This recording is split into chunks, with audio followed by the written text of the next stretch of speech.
Students हम discuss करेंगे important news के बारे में। First news is regarding the Jim Corbett national park के पर्सपेक्टिव से है। स्टूडेंट्स उत्तराखंड का जो नैनीताल डिस्ट्रिक्ट है वहाँ पे जिम कॉर्बेट नेशनल पार्क है वो सिचुएटेड है। आप देखिए कि जिम कॉर्बेट नेशनल पार्क का जो बफर जोन का एरिया है वहाँ पे 6000 के आसपास जो ट्री हैं उनको कट किया गया। उसी के रिगार्डिंग में एक पेटिशन है उसको सुप्रीम कोर्ट के अंदर फाइल किया गया है कि इस तरीके से जो लार्ज स्केल के ऊपर जो ट्री है उनको कट किया गया है, इसका जो इम्पैक्ट है वो वाइल्ड लाइफ के ऊपर देखने के लिए मिलेगा। सुप्रीम कोर्ट के द्वारा उस पेटिशन को एग्जामिन करते हुए उनके द्वारा ऑब्जर्व किया गया है कि बेसिकली जो लार्ज नंबर के ऊपर जो ट्री हैं उनको कट किया गया है इको टूरिज्म को बूस्ट करने के रिगार्डिंग में। ये बेसिकली एक नेक्सस को शो करता है, हमारे जो पॉलिटिकल पर्सन वहाँ पे पावर के अंदर हैं। इसके अलावा जो फॉरेस्ट डिपार्टमेंट के जो ऑफिसर्स हैं उन्होंने अपने जो ग्रीडीनेस के रिगार्डिंग में या अपना जो पर्सनल बेनिफिट है उसके रिगार्डिंग में इस तरीके से जो लार्ज स्केल के ऊपर जो ट्री हैं उनको कट किया है, उसका जो इम्पैक्ट है वो वाइल्ड लाइफ के ऊपर देखने के लिए मिलेगा। सुप्रीम कोर्ट के द्वारा इसको एग्जामिन किया गया कि वहाँ पे इको टूरिज्म को बूस्ट करने के पर्सपेक्टिव से जो होटल्स हैं उनको कंस्ट्रक्ट किया जाएगा। और आप देखिए कि होटल्स हो सकता है कि आने वाले दिनों के अंदर में एक वेडिंग डेस्टिनेशन के रूप से इमर्ज हो, वहाँ पे जो लार्ज जो वेडिंग्स हैं उनको वहाँ पे ऑर्गेनाइज किया जाए, जिसके अंदर में आप देखिए कि जो हाई पिच ऑफ म्यूजिक है वो आपको देखने के लिए मिलता है, नॉइस पोल्यूशन आपको देखने के लिए मिलता है, तो उसका जो इम्पैक्ट है वो वाइल्ड लाइफ के ऊपर देखने के लिए मिलेगा। ये सुप्रीम कोर्ट के द्वारा इस पेटिशन को एग्जामिन करते हुए ऑब्जर्व किया गया। सुप्रीम कोर्ट के द्वारा जो केस है उसको रेफर किया गया है सीबीआई को कि सीबीआई को यहाँ पे एग्जामिन करना है कितना जो लार्ज नंबर के ऊपर जो ट्री हैं उनको कट किया गया है, उसका क्या इम्पैक्ट है वो वाइल्ड लाइफ के ऊपर देखने के लिए मिलेगा। आप देखिए कि हमारा जो नेशनल फॉरेस्ट पॉलिसी है उसके अकॉर्डिंग में 33% के आसपास जो फॉरेस्ट एरिया है वो होना चाहिए हमारी कंट्री के अंदर में। और आप देखिए कि बफर जोन के एरिया के अंदर ही इको टूरिज्म को बूस्ट करने के रिगार्डिंग में इस तरीके से जो लार्ज स्केल के ऊपर जो ट्री है उनको कट किया गया है, उसको एक नेक्सस या ग्रीडीनेस के रूप से बताया गया है सुप्रीम कोर्ट के द्वारा। स्टूडेंट्स आपको यहाँ पे मोहनदास करमचंद गांधी का जो एक कोट है, मोहनदास करमचंद गांधी का एक कोट है, उसके बारे में पता होना चाहिए। उनके द्वारा एनवायरनमेंट के पर्सपेक्टिव से कहा गया था कि there is everything for the need. अगर आपको मदर अर्थ से कोई भी डिमांड है तो एवरीथिंग फॉर द नीड है इस मदर अर्थ के अंदर में, पर नथिंग फॉर द ग्रीड। अगर आपका ग्रीडीनेस है उसके रिगार्डिंग में कुछ भी नहीं है, बट अगर आपको नीड है, ज़रूरत है, तो उसके रिगार्डिंग में एवरीथिंग आपको यहाँ पे मदर अर्थ के ऊपर देखने के लिए मिलेगा। ये M.K. गांधी के द्वारा कहा गया एक कोट है, तो ये आपको पता होना चाहिए, जो आप मेंस के अपने आंसर्स है उसके अंदर में यूज कर सकते हो। अगर हम बात करें student gym Corbett national park के बारे में, तो इंडिया का ओल्डेस्ट आपको नेशनल पार्क है, ओल्डेस्ट जो नेशनल पार्क है वो आपको देखने के लिए मिलता है। आप देखिए कि 1936 के समय इसको इस्टेब्लिश किया गया था हेले नेशनल पार्क के रूप से। हेले नाम के एक पर्सन हुआ करते थे, हेले नेशनल पार्क के रूप से इसको इस्टेब्लिश किया गया था 1936 के अंदर में। लेटर फॉर्म के अंदर इसका जो नेम है उसको चेंज किया गया, जिम कॉर्बेट नेशनल पार्क के रूप से किया गया है। आप देखिए कि 1973 के समय में यहाँ पे जो प्रोजेक्ट टाइगर है रिसेंटली जिसके 50 ईयर्स कंप्लीट हुए हैं, तो जो प्रोजेक्ट टाइगर है उसको भी यहीं जिम कॉर्बेट नेशनल पार्क के एरिया से ही लॉन्च किया गया था। अगर हम जिम कॉर्बेट नेशनल पार्क के बारे में रीड करें तो आप देखिए कि यहाँ पे हाई डेंसिटी में आपको जो टाइगर्स हैं उनका जो प्रेजेंस है वो देखने के लिए मिलता है। टोटल नंबर ऑफ जो टाइगर्स है उनमें सबसे ज़्यादा जो संख्या है वो आपको मध्य प्रदेश के अंदर देखने के लिए मिलेगा एज ए स्टेट के रूप से। बट अगर हम बात करें एक लिटिल बिट एरिया के अंदर में जो डेंसिटी है उसके पर्सपेक्टिव से, तो आप देखिए कि जिम कॉर्बेट नेशनल पार्क के अंदर में डेंसिटी के रिगार्डिंग जो टाइगर्स का जो संख्या है वो फर्स्ट नंबर के ऊपर है। हाईएस्ट जो डेंसिटी है वो टाइगर्स का आपको देखने के लिए मिलेगा। रॉयल बंगाल टाइगर है उसको भी यहाँ पे जो एंडेंजर्ड जिसका IUCN स्टेटस है उसको भी प्रोटेक्ट किया गया था इस जिम कॉर्बेट नेशनल पार्क के अंदर में, जिसका अर्लियर नेम यहाँ पे हेले नेशनल पार्क के रूप से हुआ करता था। यूपीएससी के द्वारा 2015 के समय यहाँ से एक क्वेश्चन पूछा गया था। क्वेश्चन ये पूछा गया था कि कौन सा जो रिवर है वो नेशनल पार्क से फ्लो करता है। आप देखिए कि 2020 के समय में एक डेजर्ट नेशनल पार्क है जो कहाँ पे सिचुएटेड है स्टूडेंट्स, डेजर्ट नेशनल पार्क है वो आपको राजस्थान के अंदर देखने के लिए मिलेगा। राजस्थान का जो वेस्टर्न पार्ट है वहाँ से क्वेश्चन ये पूछा गया था डिस्ट्रिक्ट्स के बारे में कि जो डेजर्ट नेशनल पार्क है वो कितना जो डिस्ट्रिक्ट्स है उसके अंदर में सिचुएटेड है, तो आपको 2 डिस्ट्रिक्ट्स हैं वो देखने के लिए मिलेंगे। आप देखिए कि यहाँ पे आपको पता होना चाहिए कि नैनीताल के अंदर में सिचुएटेड है, यहाँ से रिवर के बारे में जो क्वेश्चन है वो पूछा गया। अब ये सब हमने क्यों डिस्कस किया है, आपको यहाँ पे किसी भी नेशनल पार्क के बारे में या प्रोटेक्टेड एरिया के बारे में जब आप रीड करते हो तो आपको ये सब इन्फॉर्मेशन होनी चाहिए। यूपीएससी के द्वारा किस तरीके से जो क्वेश्चन है वो पूछे जाते हैं। उस नेशनल पार्क के अंदर में अगर कोई यहाँ पे एनिमल है, उसका जो प्रेजेंस लार्ज स्केल के ऊपर देखने के लिए मिलता है, जैसे कि अगर हम बात करें डेजर्ट नेशनल पार्क के अंदर में आपको ग्रेट इंडियन बस्टर्ड है वो आपको देखने के लिए मिलता है। आप देखिए कि उनका जो संख्या है कंटिन्यूस डिक्लाइनिंग फेज के अंदर है। और ग्रेट इंडियन बस्टर्ड का जो 70 to 80% पॉपुलेशन है इसी नेशनल पार्क के अंदर में पाई जाती है, जो टोटल पॉपुलेशन यहाँ पे प्रेजेंट है। यहाँ पे आप देखिए कि रिवर के बारे में भी क्वेश्चन आपसे पूछा जाता है। अगर कोई नेशनल पार्क का जो इंटीरियर एरिया है वहां से रिवर क्रॉस करती है तो उसके बारे में भी आपको पता होना चाहिए। कोई ट्राइब अगर उस नेशनल पार्क के अंदर पाई जाती है तो उसके बारे में भी आपको पता होना चाहिए। किसी नेशनल पार्क का जो प्रोटेक्टेड एरिया है उसका जो यहाँ पे टोटल एरिया है one of the largest area है, उसके बारे में भी यूपीएससी ने क्वेश्चन पूछा है कि कौन सा ऐसा टाइगर रिजर्व है उसका जो टोटल एरिया है वो वन ऑफ द लार्जेस्ट है, तो उसके बारे में भी आपको यहाँ पे पता होना चाहिए स्टूडेंट्स। ये हमारा जो आंध्र प्रदेश एंड तेलंगाना का एरिया है वहाँ पे वो सिचुएटेड है। अगर हम लार्जेस्ट जो प्रोटेक्टेड एरिया है या कोर एरिया के टाइगर रिजर्व के बारे में बात करें तो नागार्जुना श्रीसाइलम टाइगर रिजर्व है वो आपको देखने के लिए मिलता है। आप देखिए उसके बारे में भी यूपीएससी के द्वारा जो क्वेश्चन है वो पूछा गया था। अगर हम बात करें जिम कॉर्बेट नेशनल पार्क के बारे में तो आपको यहाँ पे एक वैली भी देखने के लिए मिलेगा जिसको कि हम पाटली दुन वैली के नाम से भी जानते हैं।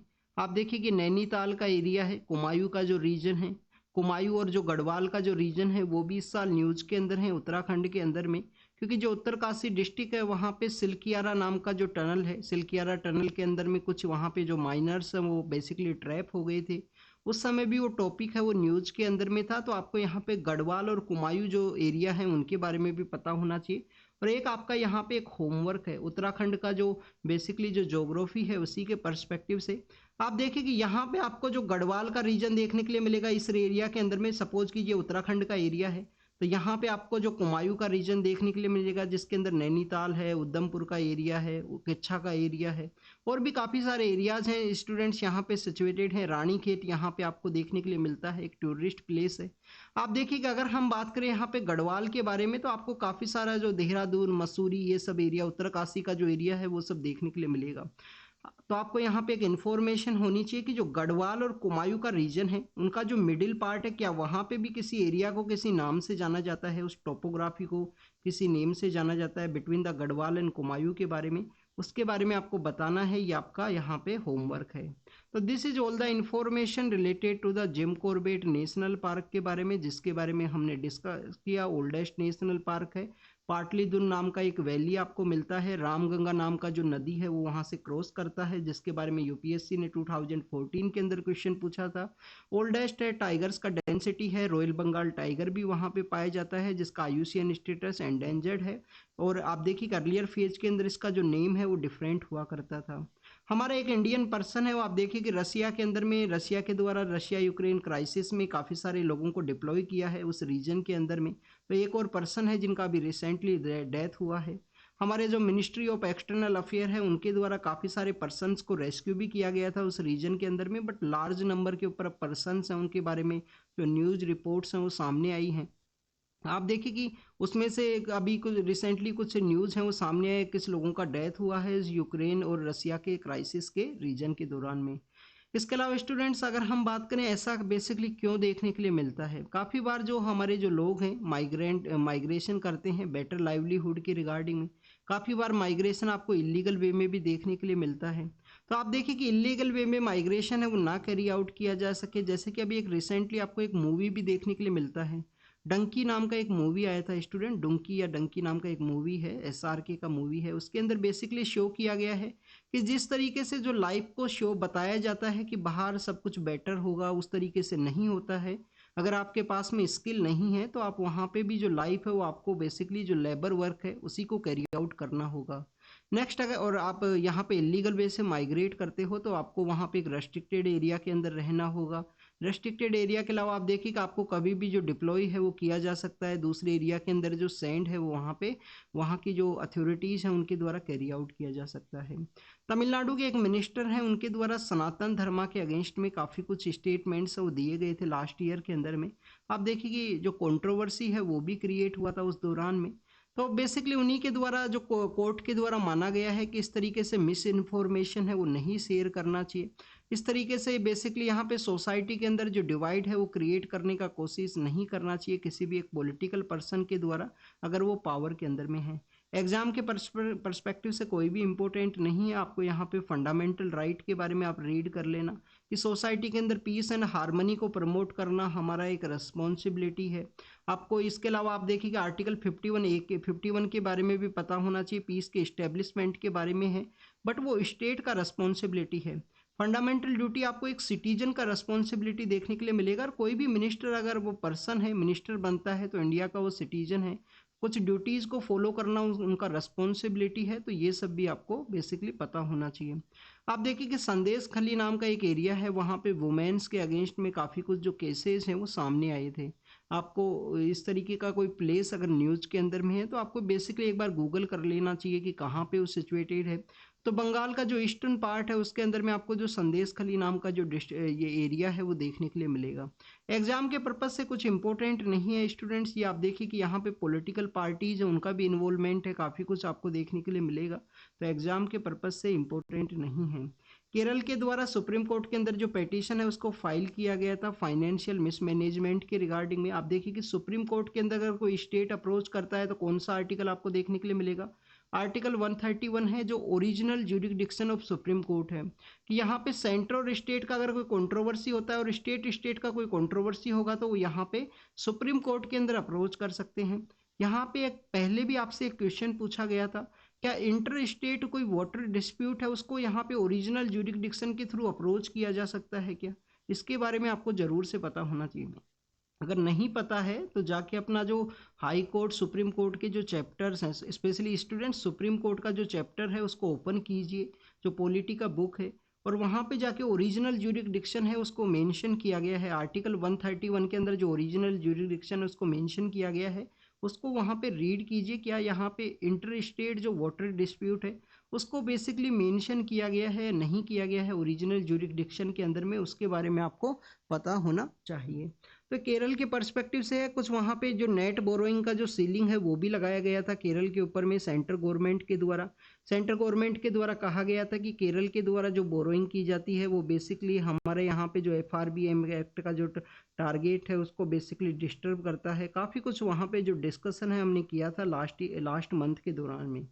आप देखिए कि नेक्स्ट ह्यूमन और वाइल्ड लाइफ के कन्फ्लिक्ट के बारे में है। केरल स्टेट के द्वारा स्टेट स्पेसिफिक जो डिजास्टर है वो डिक्लेयर किया गया है ह्यूमन और वाइल्ड लाइफ के कन्फ्लिक्ट के बारे में। हमारे जो मिनिस्टर ऑफ एनवायरनमेंट फॉरेस्ट हैं वो भी वहाँ पे विजिट के लिए गए थे उस एरिया के अंदर में। इडुक्की डिस्ट्रिक्ट का जो एरिया है, वायनाड का एरिया है, वहाँ पे ह्यूमन और वाइल्ड लाइफ का जो कन्फ्लिक्ट है वो देखने के लिए मिला है। कुछ दिन पहले हमने भी डिस्कस किया था, मिनिस्टर ऑफ एनवायरनमेंट फॉरेस्ट के द्वारा स्टेटमेंट दिया गया था कि जो चीफ वाइल्ड लाइफ वार्डन है उनके पास में एनफ पावर है किसी भी ह्यूमन और वाइल्ड लाइफ का जो कन्फ्लिक्ट है उसको डील करने के रिगार्डिंग में।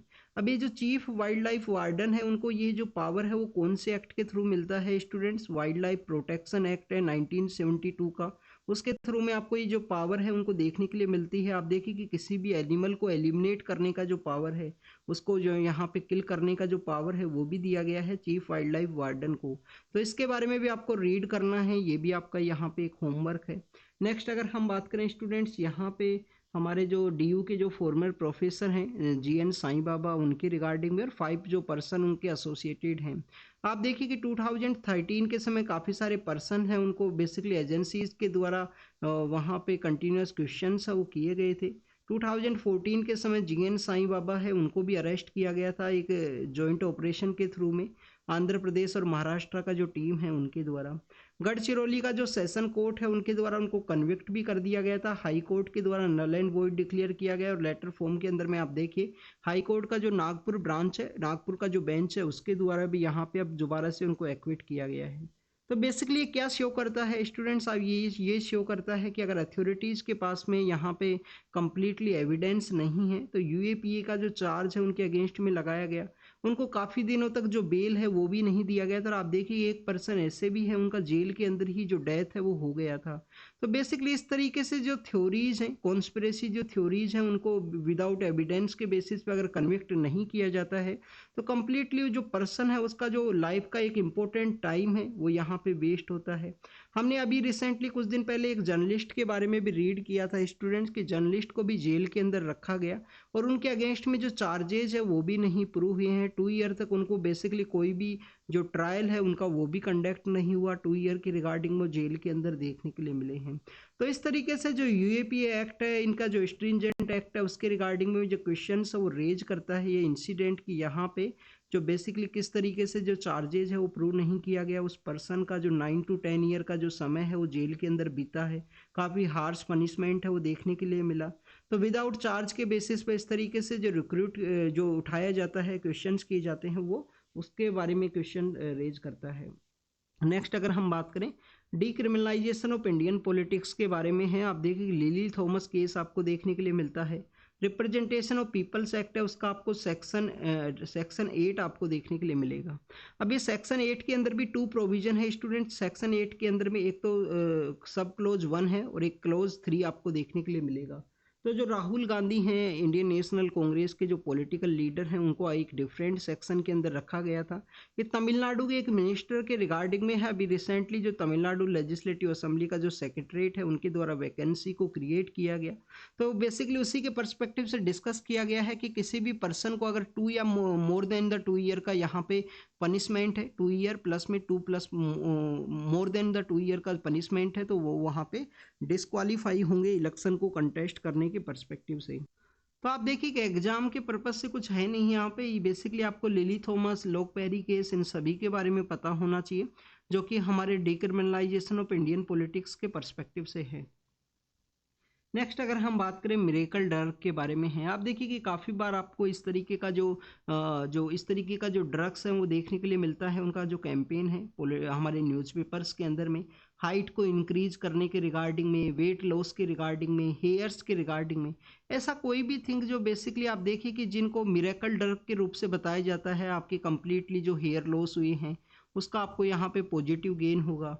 आप देखिए कि यहाँ पे हाइट इंक्रीज करने के पर्सपेक्टिव से और वेट लॉस करने के रिगार्डिंग में भी जो डिफरेंट टाइप के एडवर्टाइजमेंट आपको न्यूज़पेपर के अंदर देखने के लिए मिलते हैं। तो एक तरफ तो ये आप देखिए कि जो प्रेस है वो भी यहाँ पे एक कल्प्रिट है। प्रेस के द्वारा इस तरीके के जो एडवर्टाइजमेंट्स हैं उनको प्लेस दिया जाता है अपने बिजनेस के रिगार्डिंग में या अपना जो मनी है उसके गेन करने के पर्सपेक्टिव से। नेक्स्ट अगर हम इन मिरेकल ड्रग्स के बारे में बात करें तो यहाँ पे एक वेट जो लॉस करने के रिगार्डिंग में एक ड्रग के बारे में बताया गया है कि उस ड्रग को जो टाइप 2 डायबिटिक है उन पेशेंट्स के रिगार्डिंग में यूज़ किया जाता है अदर कंट्रीज़ के अंदर में। इंडिया के अंदर में उसका जो क्लिनिकल ट्रायल्स है उनको भी नहीं कैरी आउट किया गया है। तो आप देखिए कि इंडिया के अंदर में वो ड्रग है वो क्यों देखने के लिए मिला। किसी पेशेंट के द्वारा अगर पर्सनल कंजप्शन के बेसिस पे या पर्सनल यूज़ के रिगार्डिंग में अगर उसको यहाँ पे मंगवाया जाता है तो बेसिकली किसी भी ड्रग को किसी भी पर्सन के द्वारा मंगवाया जा सकता है। क्लिनिकल ट्रायल्स के बाद में आप देखिए कि 2 ईयर का जो समय है वो यहाँ पे हुआ करता है किसी भी मेडिसिन के पर्सपेक्टिव से। किसी भी ड्रग के रिगार्डिंग में 2 ईयर का समय होता है जब अथॉरिटीज़ के द्वारा एग्जामिन किया जाता है उसका कोई इम्पैक्ट तो नहीं है, उस ड्रग का बेसिकली कोई यहाँ पे बॉडी के ऊपर कोई इम्पैक्ट हो या कोई ना कोई वहाँ पे उसके कोई साइड इफ़ेक्ट्स हैं वो क्रिएट ना हुए हों। तो बेसिकली अभी यहाँ पे डायबिटिक जो 2 डायबिटिक का जो ड्रग है उसको यूज़ किया गया वेट लॉस के रिगार्डिंग में। उसके काफ़ी सारे जो एडवर्टाइजमेंट्स हैं वो प्रेस के अंदर देखने के लिए मिलते हैं समय समय पे। तो उसी के रिगार्डिंग में यहाँ पे डिस्कस किया गया है कि कभी कभी हॉस्पिटल्स के द्वारा, कभी कभी पेशेंट्स के द्वारा पर्सनल यूज़ के रिगार्डिंग में इनको बुलाया जाता है। WHO के द्वारा काफ़ी बार जो गाइडलाइंस है उनको भी इशू किया गया है। इंडिया के अंदर जो ड्रग रेगुलेटरीज हैं उनके द्वारा भी काफ़ी बार जो एडवर्टाइजरीज हैं जो गाइडलाइंस हैं उनको इशू किया गया कि इस तरीके से जो ड्रग है उसको पर्सनल यूज़ के पर्सपेक्टिव से नहीं यूज़ करना है। तो ये यहाँ पे क्यों पॉसिबल हुआ है, क्यों इस तरीके से जो ड्रग्स है उनको मंगवाया जाता है, उसके रिगार्डिंग में बेसिकली आपको एडवर्टाइजमेंट है वही देखने के लिए मिलता है। आप देखिए कि काफ़ी बार आपको डिजिटल वे के अंदर भी काफ़ी सारे लोगों के द्वारा सजेस्ट किया जाएगा ये इस चीज़ का आप यूज़ कर लीजिए। किसी को भी उसका जो साइड इम्पैक्ट है वो नहीं पता है। काफ़ी बार जो साइड इम्पैक्ट्स हैं वो डिफरेंट आपको देखने के लिए मिलेंगे। तो स्टूडेंट्स काफ़ी केयरफुली वे में आप इन सभी को यूज़ कीजिए। आप देखिए कि हमारा जो फार्मास्यूटिकल मार्केट है उसके रिगार्डिंग में भी ये जो सीरियस क्वेश्चन है उनको रेज करता है कि हमारा जो फार्मास्यूटिकल मार्केट्स है उसके अंदर में इस तरीके का जो ड्रग प्रैक्टिस है वो देखने के लिए मिला है। बट स्टूडेंट्स आपको यहाँ पे जानकारी होना चाहिए कि आप देखिए कि क्लिनिकल ट्रायल्स के बारे में, इसके अलावा हमारे जो ड्रग रेगुलेटरीज है उनके द्वारा एडवाइजरी है वो इश्यू किया जा सकता है। अब आप देखिए कि जो बाहर से जो ड्रग जो मंगाई जाती है किसी भी पेशेंट के द्वारा, अगर डॉक्टर को कहा जाएगा, डॉक्टर के द्वारा वो ड्रग है उसको यहाँ पे रिकमेंड किया जाएगा तो ड्रग है उसको मंगवाया जा सकता है विदाउट इंडिया में उसके जो ट्रायल्स हैं वो वहाँ चाहे उस ड्रग्स के ना हुए हों कंडक्ट। तो उसी के बारे में बताया गया है कि जो पर्सनल पेशेंट्स के द्वारा इस तरीके का जो ड्रग्स है उसको रिकमेंड किया जाता है डॉक्टर से, और बाहर से वो ड्रग है वो आता भी है इंडिया के अंदर में, क्यों आने का देखने के लिए मिलेगा, ओनली फॉर द यहाँ पे जो एडवर्टाइजमेंट हैं उनके रिगार्डिंग में आपको देखने के लिए मिलेगा। एडवर्टाइजमेंट में बता दिया गया कि इस ड्रग का यूज करते हुए आप यहाँ पे जो वेट लॉस है उसको कर सकते हो, हाइट को इंक्रीज कर सकते हो, हेयर का जो लॉस हुआ है उसको आप यहाँ पे बेसिकली बेनिफिट कर सकते हो। तो ऑल यहाँ पे जो मिसकंडक्ट है उन सभी के बारे में डिस्कस किया गया। एग्जाम के रिगार्डिंग में कुछ भी इंपॉर्टेंट नहीं है स्टूडेंट्स, ऑल अबाउट द हमारा जो फार्मास्यूटिकल सेक्टर है, ड्रग सेक्टर है, उसी के बारे में यहाँ पे बताया गया है। आप देखिए कि हमारे जो दिनेश ठाकुर सर हैं वो उनके रिगार्डिंग में भी काफ़ी सारे जो आपको एडिटोरियल्स हैं वो देखने के लिए मिलते हैं समय समय पे, उनके द्वारा काफ़ी कुछ लिखा गया है हमारा जो फार्मास्यूटिकल सेक्टर है उनके रिगार्डिंग में। और लास्ट 1-2 ईयर के अंदर में काफ़ी सारे जो अनएथिकल प्रैक्टिस हैं वो भी देखने के लिए मिला है ड्रग के इस सेक्टर के अंदर में। आप देखिए कि फार्मास्यूटिकल सेक्टर के अंदर में इथाइलिन ग्लाइकोल है उसको यूज किया गया था एक कफ सिरप के अंदर में। उससे पहले 2020 के समय जम्मू के अंदर एक इंसिडेंट सामने आया था जिसमें कफ सिरप के अंदर कंजप्शन करने की वजह से कुछ चिल्ड्रन से उनका डेथ हुआ था। तो आप देखिए इस तरीके का जो प्रैक्टिस है वो समय समय पे सामने आते हैं, तो बेसिकली जो मिसकंडक्ट है उसको ये शो करता है ड्रग सेक्टर के रिगार्डिंग में। नेक्स्ट अगर हम डिस्कस करें students, next is regarding the अभी रिसेंटली आप देखिए कि फॉरेन जो कपल्स हैं उनके द्वारा कहा गया कि झारखंड का जो दुमका डिस्ट्रिक्ट है, झारखंड का जो दुमका है, दुमका कहाँ है झारखंड के अंदर में। आप झारखंड का अगर आप मैप देखोगे स्टूडेंट्स तो आपको 2 डिवीजन देखने के लिए मिलेंगे। तो ईस्टर्न पार्ट का जो डिवीजन है जो यहाँ पे बिहार का जो भागलपुर है, बिहार का जो भागलपुर है उसके साथ में अपना एरिया शेयर करता है। तो दुमका के अंदर फॉरेन कपल्स के द्वारा कहा गया कि उनके रिगार्डिंग में इस तरीके के जो इंसिडेंट है वो देखने के लिए मिला है, उनके अगेंस्ट में जो क्राइम है वो देखने के लिए मिला है।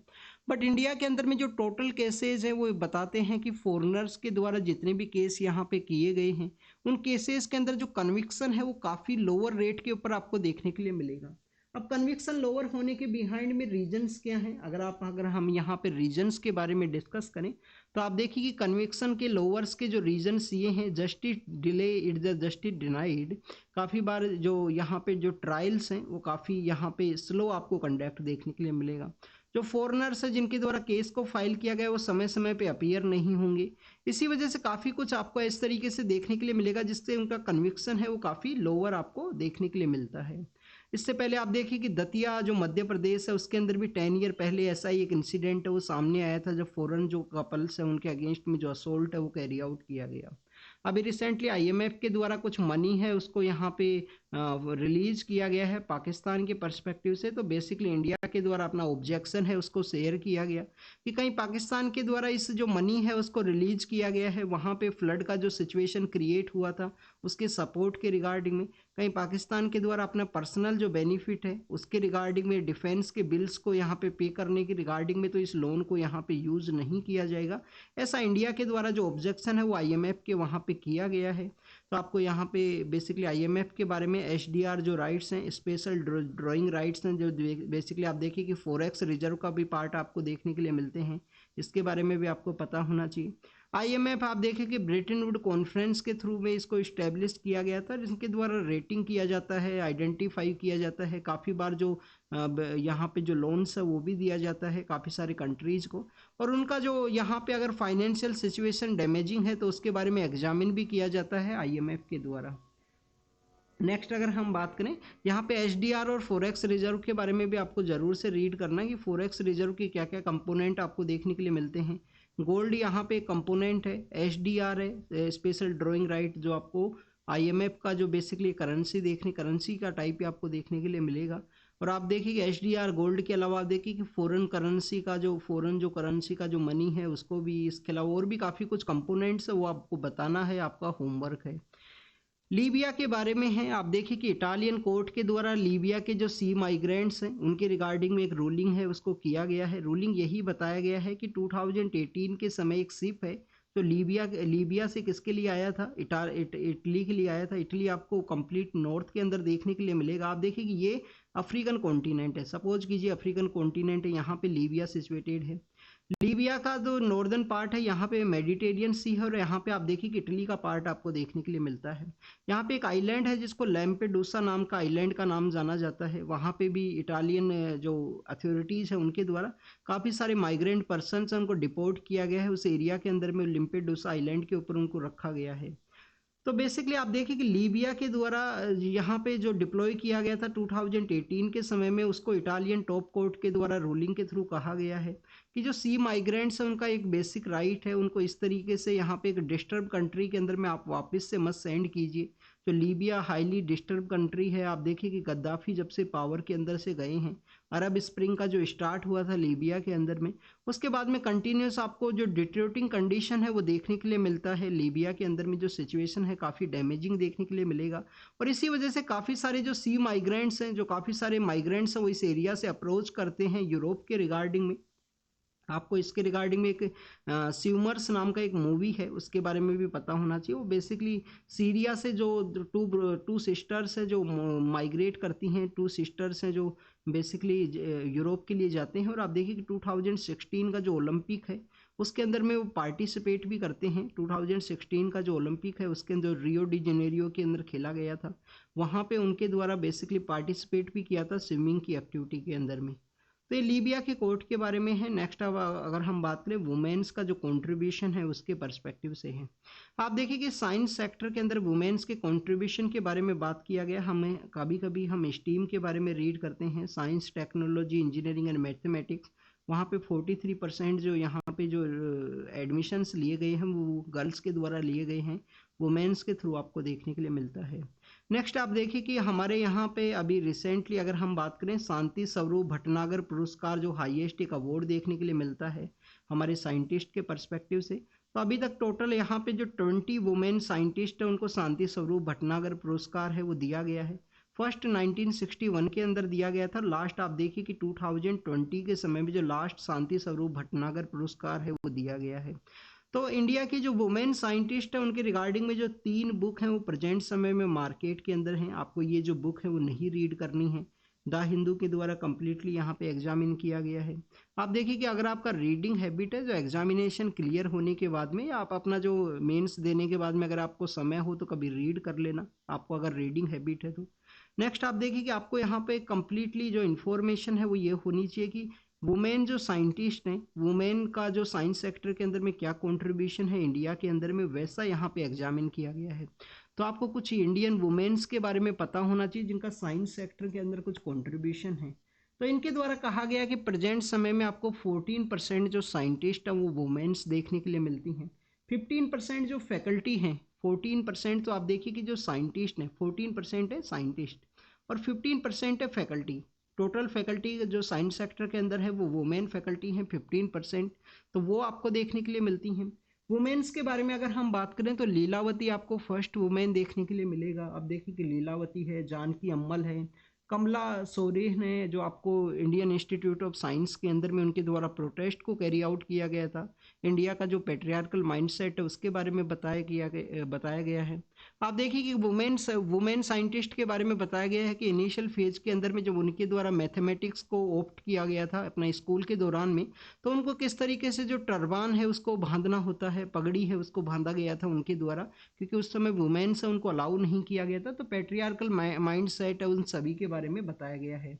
इसके अलावा आप देखिए कि गगनदीप कांग है, किरण मजूमदार हैं, इन सभी के बारे में यहाँ पे बताया गया। जानकी अम्मल है जो बोटनिस्ट हैं, काफ़ी इंपॉर्टेंट फेमस पर्सनैलिटी हैं, तो उन्हीं सभी का जो कंट्रीब्यूशन है उसके पर्सपेक्टिव से डिस्कस किया गया है। नेक्स्ट अगर हम बात करें ईडी के द्वारा आप देखिए कि क्रिप्टो करेंसी के रिगार्डिंग में जो न्यूज़ है वो देखने के लिए मिली है, तो एग्जाम के पर्पज से इम्पोर्टेंट नहीं है। क्रिप्टो को हमारे यहाँ पे रेगुलेट नहीं किया जाता है, क्रिप्टो को मार्केट के अंदर अलाउ है, वो नहीं किया गया है हमारा जो अथॉरिटीज़ है उनके द्वारा। आईएनएस जटायु है उसको यहाँ पे लक्षद्वीप का जो एरिया है उसके अंदर में कमीशन किया गया है इंडियन नेवी के द्वारा।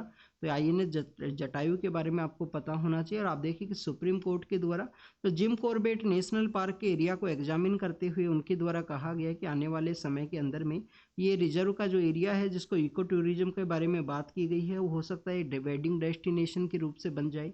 और आप देखिए कि वॉइस का जो पोल्यूशन है, नॉइस का जो पोल्यूशन है, उसका इम्पैक्ट भी वाइल्ड लाइफ के ऊपर में देखने के लिए मिलेगा। हमारे जो वाइल्ड लाइफ के एरिया हैं वहाँ पे आपको अगर नाइट के समय में जो फॉरेस्ट डिपार्टमेंट के जो पर्सनस हैं किसी इमरजेंसी के समय में अगर उनको जाना होता है तो आप देखिए कि वहाँ पे उनके द्वारा जो लाइट यूज़ की जाती है वो लो बीम लाइट आपको देखने के लिए मिलेगा। बट ये सब तो आपको इंडिया के अंदर में अगर आप किसी भी सिटी के अंदर अगर आप रहते हो तो आप ऑब्जर्व करना कि जो ट्रैफिक रूल्स हैं, जो यहाँ पे अगर हम बात करें जो लो बीम का जो लाइट यूज़ करना है, हाई बीम का लाइट आपको जो अगर आप हाईवेज के दौरान में ट्रेवल कर रहे हो तो आपको यूज़ करना है। तो ये सब आप देखिए कि इन सब का यूज़ आपको कॉमन सिटीजन्स के थ्रू नहीं देखने के लिए मिलता है due to the traffic rules हैं, उन सभी के बारे में अवेयरनेस नहीं है, बार बार उनको यहाँ पे बताया भी नहीं जाता है। तो इस तरीके का मिसकंडक्ट आपको सोसाइटी के अंदर भी देखने के लिए मिलता है। तो आप देखिए कि उन्हें हमारे जो प्रोटेक्टेड एरियाज़ हैं वहाँ पे आफ्टर द सनसेट के बाद में अलाउ नहीं होते हैं। वाइल्ड लाइफ के एरिया को कम्प्लीटली जो यहाँ पे पीसफुल वे में छोड़ दिया जाता है। वहाँ पे लाइट है उसको भी यूज़ नहीं किया जाता है, आर्टिफिशियल लाइट को। इसके रिगार्डिंग में आपको हमारा एक डार्क स्काई रिजर्व है, डार्क स्काई रिजर्व है वो भी आपको देखने के लिए मिलता है। डार्क स्काई रिजर्व कहाँ पे सिचुएटेड है स्टूडेंट्स? लद्दाख के अंदर में सिचुएटेड है।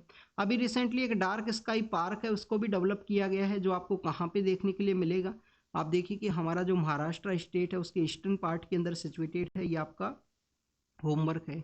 हमने टेलीग्राम चैनल के ऊपर भी शेयर किया था डार्क स्काई पार्क के अंदर में क्या पेंच का जो एरिया है, पेंच जो नेशनल पार्क का एरिया है उसको डार्क स्काई पार्क के रूप से डेजिग्नेट किया गया है, ये आपको बताना है, आपका होमवर्क है। तो this is all the information related to the जिस तरीके से उनके ऊपर इम्पैक्ट रहेगा। नेक्स्ट अगर हम बात करें पाकिस्तान के पॉलिटिकल डेवलपमेंट के बारे में है, एग्जाम के पर्पज से ये इम्पोर्टेंट नहीं है। रसिया के द्वारा आप देखिए कि जिनके द्वारा अथॉरिटी के अगेंस्ट में जो वॉइस रेज की जाती है उन्हीं के रिगार्डिंग में आपको काफ़ी सारा वायलेंस है, काफ़ी बार उनको अलग अलग केसेस के अंदर में कन्विक्ट कर दिया जाता है, वो सब आपको देखने के लिए मिलता है। अलेक्जी नवेल्नी नाम के जो अपोजिशन के लीडर थे उनकी जो बेसिकली विडो हैं या उनकी जो वाइफ है उनके द्वारा ये जो स्टेटमेंट है उनको दिया गया है इलेक्शन का जो प्रोटेस्ट है उन सभी के बारे में। नेक्स्ट अगर हम बात करें मालदीव और चाइना का जो यहाँ पे डिफेंस पैक्ट है वो देखने के लिए मिलेगा। आप देखिए डिफेंस सेक्टर के अंदर में मालदीव और चाइना का जो रिलेशन है वो देखने के लिए मिलेगा, उसी के बारे में कहा गया। साउथ चाइना सी का जो एरिया है, साउथ चाइना जो सी का एरिया है वहाँ पे फिलीपाइंस और चाइना का कंटिन्यूस प्रोटेस्ट देखने के लिए मिला है। चाइना के द्वारा कहा गया कि फिलीपाइंस को जो यूज किया गया है यूएस के द्वारा यूज किया गया है। और इजराइल के जो पीएम है उनको माना गया है कि जो स्टैम्प पैडी का एक इंसिडेंट सामने आया था 2021 के अंदर में उन्हीं को रिस्पॉन्सिबल माना गया है वहाँ पे एजेंसीज के द्वारा। तो this is all the information related to the today's newspaper. जो भी आपको इन्फॉर्मेशन मिली हो उसको नोट डाउन कीजिए, उसको रिवाइज कीजिए और जो भी होमवर्क आपको दिया गया हो उसको कमेंट सेक्शन के अंदर ज़रूर से बताइए। Thank you students, thank you very much.